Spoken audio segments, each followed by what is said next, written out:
The Secrets of Hartwood Hall. I'm going to tell you something straight away.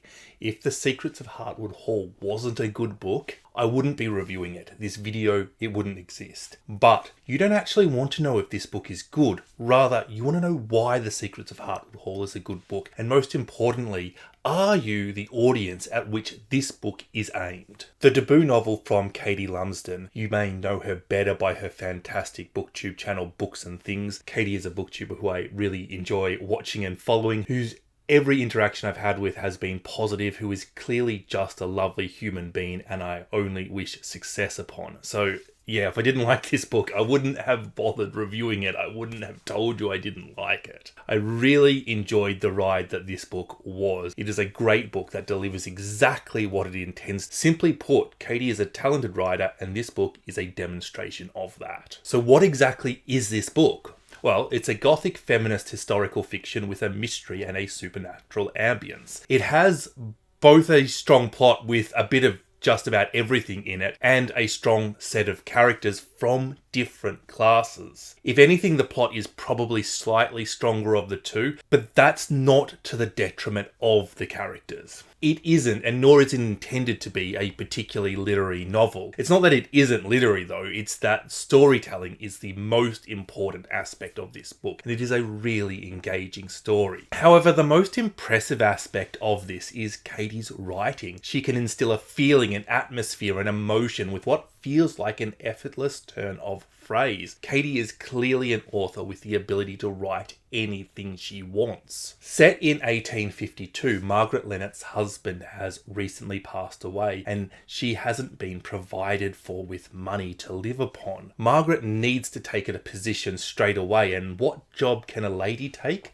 A governess. And in this case, a governess of Hartwood Hall to tutor young Louis. The story begins with Margaret on her way to Hartwood Hall. While this situation sounds like Jane Eyre on her way to Thornfield Hall, it feels like the opening scene of Wuthering Heights, at least sounds Heathcliff abusing everybody in sight. Because it has that ghostly feel to it. We're soon presented with the rumour that Hartwood Hall is haunted and that part of the house is closed off. Bumps and voices have been heard, lights spotted, and then there's Louis's dead sister, a sister he keeps drawing. What I really love is we have a ghost story, and our characters start to wonder if Hartwood Hall is really haunted, or if there's an earthly explanation. Now, us as the reader, we know that ghosts aren't real, but we're wondering, is this a historical fiction? Or a historical ghost story? You're in just as much doubt as the characters, and I absolutely love that. It feels Shirley Jackson-esque.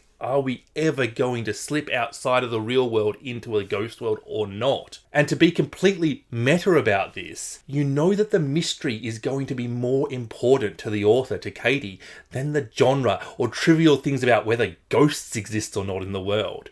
The explanation matters much less than the effect. I just can't emphasize enough how clever I thought that was. Katie is an author who really puts herself in the position of the reader and asks what she can do to improve or embellish upon the experience. The constant Jane Eyre references really do play into that ghostly feel too, because you're considering and you're thinking about the addict at Thornfield Hall and you're wondering, has Katie paid tribute to Charlotte Bronte with the mystery in this story in that way? She has certainly paid tribute to her and her two sisters, as well as a host of other authors with little references littered throughout the novel. As a fun game, I really recommend buddy reading this and just writing down the references as you go.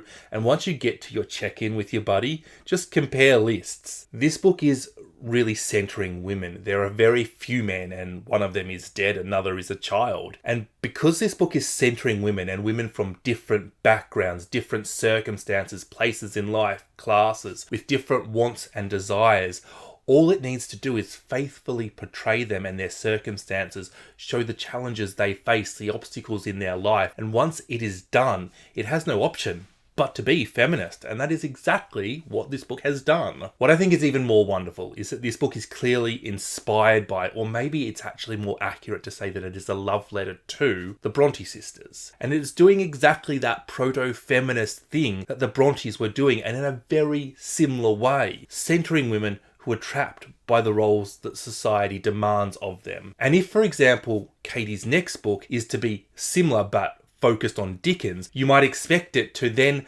centre the trappings and exploitation of orphans and the poor in the same way. But I don't think it's really just a tribute to the Bronte sisters. If, for example, you compare this to The Tenant of Wildfell Hall, and you look at everything that Anne Bronte did poorly and well, and you write them down into two lists, you look at it and you see that Katie has adopted one list and has improved upon the other.